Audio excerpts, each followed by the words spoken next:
les blés seront ultra secs et ce sera pas terrible. Cette année, ça a plutôt été une année à colza.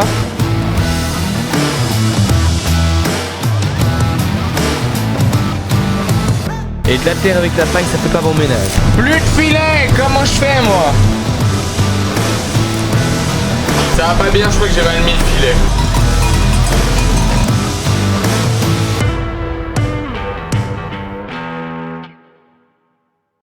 Et bien le bonjour à tous, bienvenue dans cette nouvelle vidéo. Aujourd'hui on est le lundi 6 juillet déjà. Le programme de cet après-midi, parce que je vous ai pas pris ce matin, c'est les blés. On a commencé les moissons de blé, c'est l'entreprise de travaux agricoles Sordet SA qui vient pour les battre. On a une parcelle de 3 hectares qui est en train d'être battue. Là je me suis dépêché, je suis allé amener 2 chars avec le 5H. Autrement, sur le 5H j'ai encore accroché 2 chars. Et il y a un deuxième champ qui fait 1 hectare et celui-ci va être commencé tout bientôt. Donc j'ai mon 5H avec les 2 chars ici. Le 210 avec le compile qu'on avait passé dans le tas de foin et pas brûlé juste à côté de la ferme. Vous voyez qu'il est pas mal sale, ça m'embête un petit peu. Les roues en plus sont vraiment dégueulasses. J'aime pas voir le tracteur dans cet état là, la machine non plus. Ça a mérité un bon coup de Karcher. Et regardez, j'avais même pas fait le tour de la machine, mais il y a pas mal de tas de fourrage qui reste, des ficelles de bottes juste ici, du plastique qui s'était accroché même ici. Et vu qu'on commence les moissons aujourd'hui, qu'on sait pas jusqu'à où est-ce qu'on va avancer parce qu'on a encore 2 autres parcelles qu'on aimerait bien faire aujourd'hui si c'est possible. L'avantage c'est que l'entreprise Sordet, elle a 5 batteuses, donc s'il y a besoin, en principe il peut y avoir un chauffeur. Donc voilà, c'est la belle saison qui commence, le chaud qui est là depuis un bon moment. Bon, il y a le premier champ de 3 hectares qui est quasiment terminé. Là j'ai dû ramener encore un char parce qu'il était plein, on n'a pas ramené assez de chars, ça veut dire que les rendements sont pas tant mauvais que ça. Enfin ça c'est encore à voir après à la finalité une fois qu'on aura livré. Sauf qu'on est un petit peu embêté. Pour faire les blés, les battre, ce serait un petit peu le moment idéal maintenant. Ils sont secs, c'est la bonne période. Et l'inquiétude qu'on a, c'est qu'on n'a pas assez de remorques et de chars. Là, ce qu'on est en train de réfléchir, c'est à vider du grain en vrac et de le reprendre après coup. Parce que c'est juste le moment idéal. Si on attend encore 2 jours, la coopérative, on peut pas aller avant mercredi. Aujourd'hui, on est lundi. Donc si on commence à se dire qu'on attend jusqu'à mercredi, les blés seront ultra secs et ce sera pas terrible. J'ai encore un char que je peux éventuellement prendre, donc c'est ce que je vais aller faire. Faudra nettoyer à l'intérieur, il y a un big bag à dégager qui est devant, c'est dans un endroit un petit peu compliqué. On va aller faire ça directement, on est parti.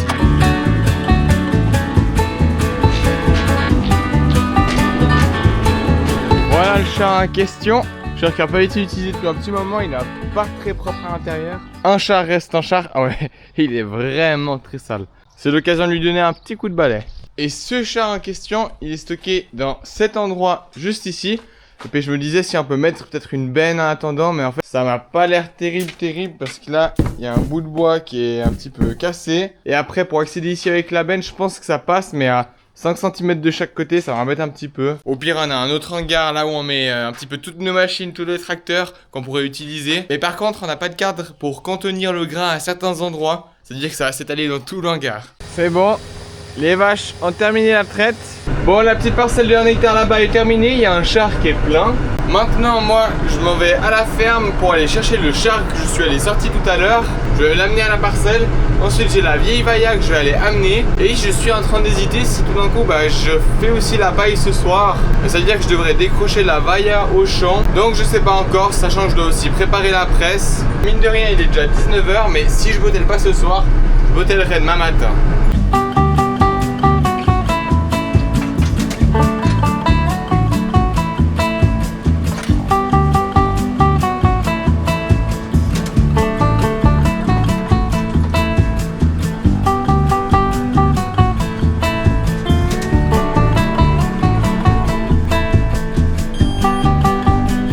Il y a l'entreprise Sordet qui est juste là-bas avec une batteuse, il est en train de moissonner le champ d'un voisin. Nous, il y a une autre parcelle juste ici où il y a 8 hectares. Je pense à mon avis quand le batteur aura terminé le champ du voisin, il va venir dans le nôtre. Et peut-être qu'à ce moment-là, je vous ferai des jolis plans au drone. Mais on n'en est pas encore à là, moi il faut que je termine de ramener mes bennes.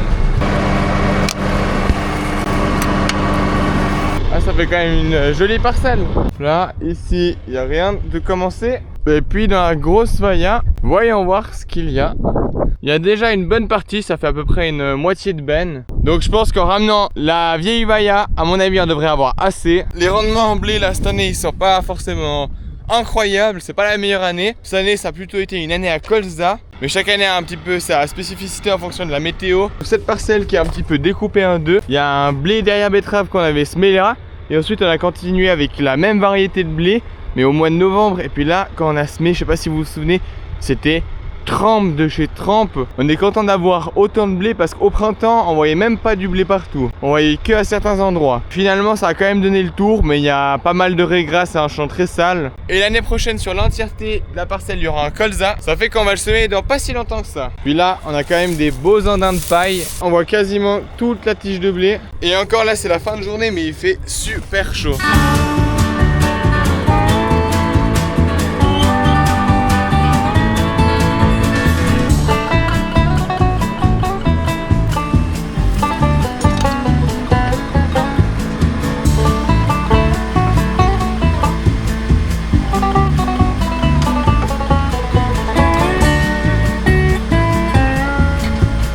Voilà, comme ça c'est prêt. Le 5H, la vailla, un char, deux chars et l'autre vailla. Je pense que là on devrait avoir assez. Et si je vais pas laisser le 155 crochets à la vailla, c'est pour me simplifier la vie. Comme ça si je veux botteler, bah, je peux laisser cette vailla avec le 5H. Je peux la déplacer si c'est plein tout d'un coup. Parce que si je la laisse sur la route, j'ai pas envie de décrocher la botteleuse avec le 155 pour venir la déplacer. Vu qu'on peut pas livrer avant mercredi, donc je serai bloqué avec ça. Au moins qu'il nous reste un tracteur pour faire les autres travaux. Parfait. Ça vide, ça vide. Je vais aller faire un tour avec le chauffeur. Je vais juste dire de faire attention à un regard sur la parcelle qui est un peu plus dans cette direction. Là il finit de compléter la vailla juste ici. Et ensuite place au char. Là maintenant je vais aller m'abreuver et puis manger un petit truc parce que bah il est quoi 20h je pense ou encore plus. Et ensuite on sera go pour la paille. Oh là là, et on retourne dans ce soir d'été, les beaux ciels, des couchers de soleil comme ceci avec un ciel rose, c'est magnifique. J'ai accroché le 155 avec la Pottinger, je me suis dépêché de faire ça. Souffler la Pottinger pour éviter le risque de feu. Autrement, elle est toute bonne, il y a de l'huile, elle a été graissée il y a pas longtemps, ça c'est bien. Et puis j'ai fait ma première botte dans cette parcelle. Je vais regarder un petit peu la hauteur du pick-up, elle me paraît bien. Alors de toute façon il y a des petits bouts de paille, mais ça c'est de la paille broyée, je vais pas réussir à ramasser avec le pick-up. Et puis après le risque c'est que si j'essaie d'aller trop profond, c'est que je ramasse de la terre. Et de la terre avec la paille ça fait pas bon ménage. Et en plus de la terre, il y a aussi les cailloux que je ramasse. Donc voilà, ici première botte, elle est séparée en deux parties, ici on voit l'orge. Puis là le tour c'est de la paille de blé. Après dans les andins, je regarde un petit peu. Mais ouais, c'est extra sec. Je regarde plus pour me rassurer au cas où parce que la parcelle a été moissonnée déjà en fin de semaine passée. Et ça, c'est pas chez nous, c'est chez un agriculteur voisin qui est d'accord de nous passer la paille. C'est super gentil à lui, ça va nous permettre de reconstituer un petit peu nos stocks. Il y a une parcelle de 4 hectares. Il y a des beaux andins, ça a été moissonné au RTK. Tout bientôt, je vais devoir changer le filet de la presse parce que j'arrive bientôt à la fin. Quand on voit le petit témoin rouge, ça veut dire qu'il me reste encore quelques bottes à faire. Mais avant ça, je crois que vous avez mérité de belles images.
Plus de filet, comment je fais moi?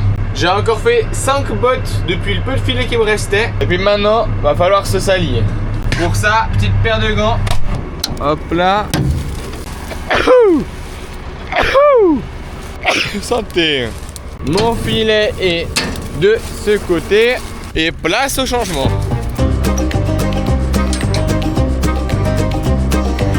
There was a man who ran that whole damn town. He thought he owned her and that they'd settle down.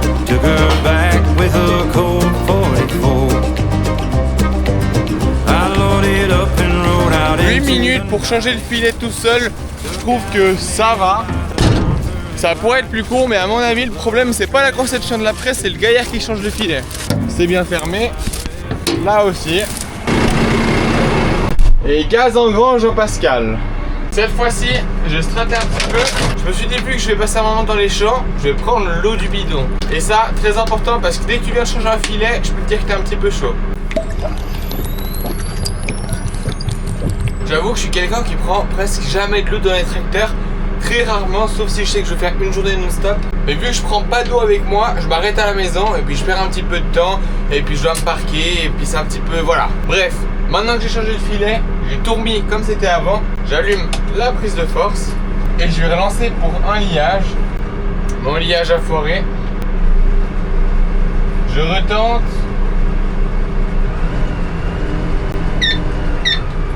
Ça va pas bien, je crois que j'ai mal mis le filet. Faut retourner. Bon, qu'est-ce qui a mal été mis? Hop là.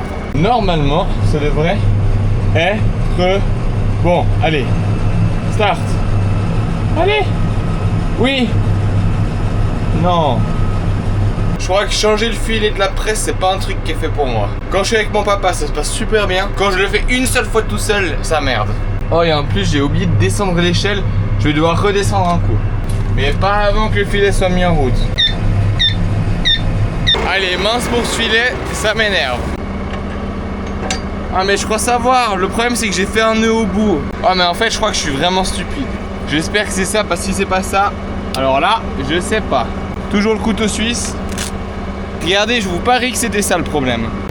Mais c'était vraiment ça le problème, c'est une dinguerie quand même hein. Bon bah c'est bon, on peut enfin reprendre. Ah, on y voit mieux comme ça. Les batteuses sont posées. La moisson pour ce soir est terminée. Il est 23h30 et je continue de botteler maintenant. Je vais terminer ma parcelle, je dois être à peu près à la moitié. Et pour l'instant je suis à 35 bottes de fête. Et là maintenant ça me dérange pas de descendre, le filet est plein. Je sais que je peux faire encore un bon moment sans devoir descendre de la machine. Donc moi j'ai envie de vous dire qu'on est reparti.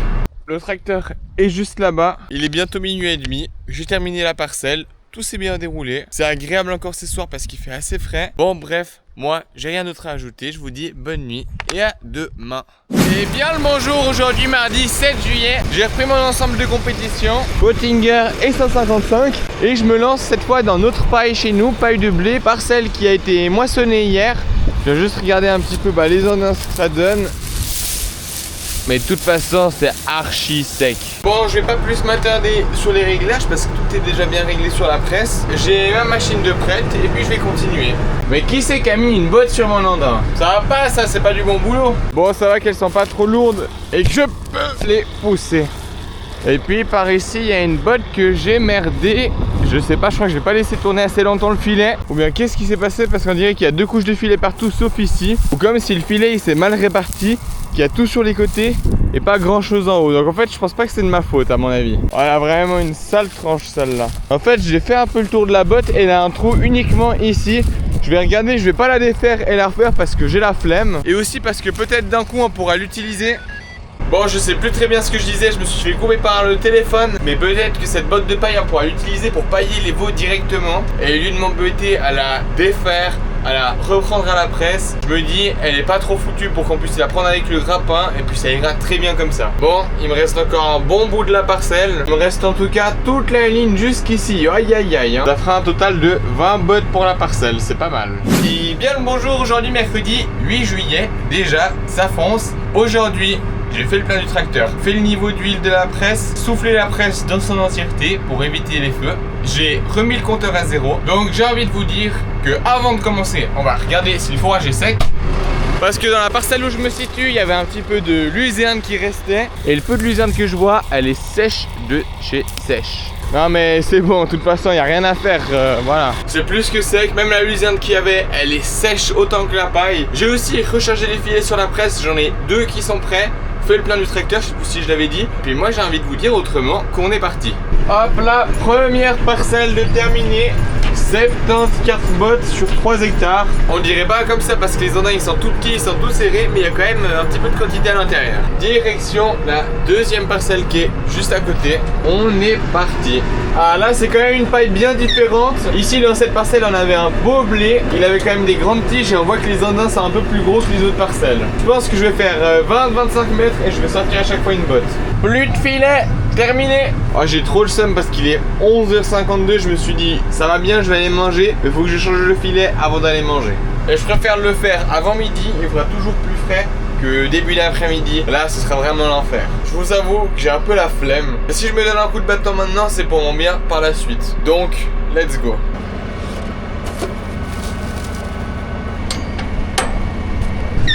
Let's go. Je vois qu'elle est ronde, ça veut dire qu'elle est réussite. Bon, je termine ma longueur, après, direction, aller manger. Bon, début d'après-midi, petit job de l'après-midi, c'est de déplacer des genisses d'un parc à l'autre. Les genisses normalement qui auraient dû être à la montagne à cette date-ci, qu'elles sont en train d'arriver. Ah là, yeah.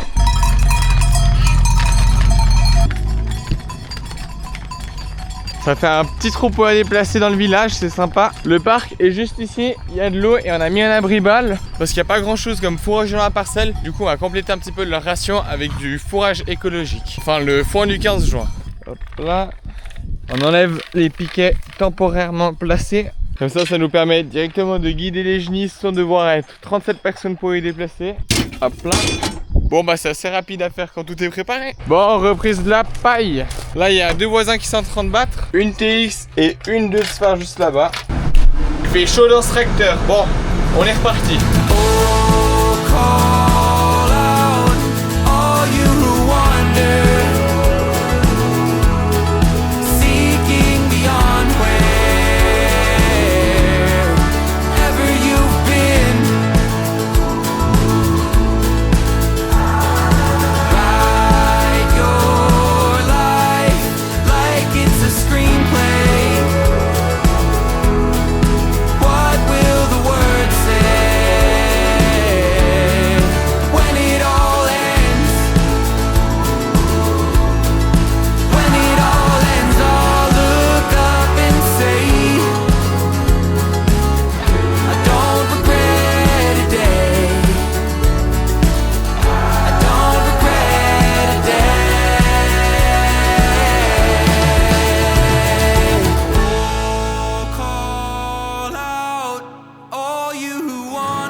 Height, on dirait bien qu'on se retrouve de nuit.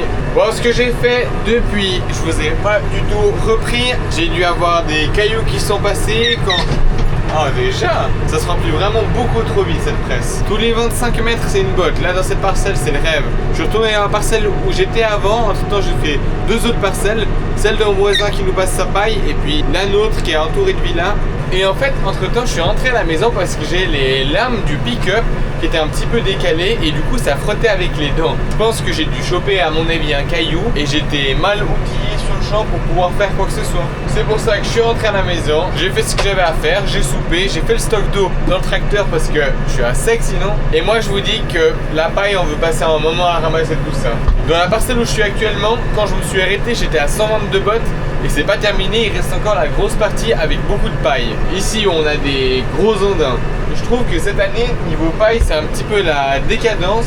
Globalement, il n'y a pas énormément de paille partout parce que de ce qu'on entend un petit peu dans les nouvelles, en France, il n'y a pas non plus énormément de paille. Ici, on doit s'approvisionner en paille, souvent c'est en France. Et là, j'ai un gros dilemme. Le tracteur est en train de chauffer. Vous voyez le petit symbole rouge qui vient de s'allumer juste à l'instant. Il me reste exactement 1, 2, 3, 4 lignes et demi. Est-ce que je vais à la maison pour souffler le tracteur pour revenir ici, ou est-ce que je me dis je vais un petit peu plus mollo, je termine là et comme ça je suis pas obligé de refaire la route. Il n'y a pas gros de route, mais c'est juste l'idée de reprendre la route tandis qu'il me reste plus grand chose à faire dans la parcelle. Ça m'embête un petit peu, faut dire. Bon, je vais opter pour la solution d'aller un petit peu plus lentement. Et comme ça, une fois que j'aurai fini, je pourrai décrocher la presse et souffler le tracteur bien comme il faut. Parce que demain, pour moi, ce sera la livraison de tous les blés. Il y a 60 tonnes à aller livrer. Enfin, quasiment tous les blés parce qu'on n'a pas réellement terminé les moissons. Et ça, ce sera pas pour cette vidéo parce qu'il y a bien assez de contenu comme ça. Dernier bout juste ici. Et puis vous voyez, il me manque juste cette partie-là jusqu'à la botte. Et ce sera terminé. Voilà. impeccable. Je fais une dernière botte avec ce qui me reste. Il y a 120 cm de diamètre. Comme ça, on ne laissera pas de la paille dans la presse. Bon, on a fait encore dans cette parcelle 32 bottes. Alors, vous connaissez la chanson. Je prends mon téléphone, je copie le message, je le colle, je change la quantité. Avant, c'était 122. Maintenant c'est 32. Donc je vais vous faire un calcul très rapide de combien est-ce qu'on a fait de bottes aujourd'hui. Aujourd'hui on a fait 277 bottes. Et en tout dans cette vidéo on est à 343 bottes. Donc ça fait gentiment un petit peu de stock. Vous voyez, pour vous rendre compte un petit peu, en hiver on utilise 2 bottes de paille par jour. Sachant qu'on a pris plus de 60 bottes dans le champ d'un agriculteur voisin. Mais que c'est pas encore terminé parce qu'il y a encore un agriculteur voisin qui doit battre ses blés. Et puis avec ça nous on va pouvoir ramasser la paille. On s'est arrangé avec lui. Mais voilà, aujourd'hui ça aurait été une bonne journée de pressage, ça fait un petit peu du bien. On se sent un petit peu plus libre, c'est tout ça qu'il y a de moins à faire. Maintenant il faudra tout prochainement ramasser toute cette paille. Bon, moi je vous remercie d'avoir regardé cette vidéo, j'espère qu'elle vous aura plu. Si c'est le cas, n'oubliez pas le like, l'abonnement. Autrement, moi je vous souhaite une bonne nuit et à la prochaine.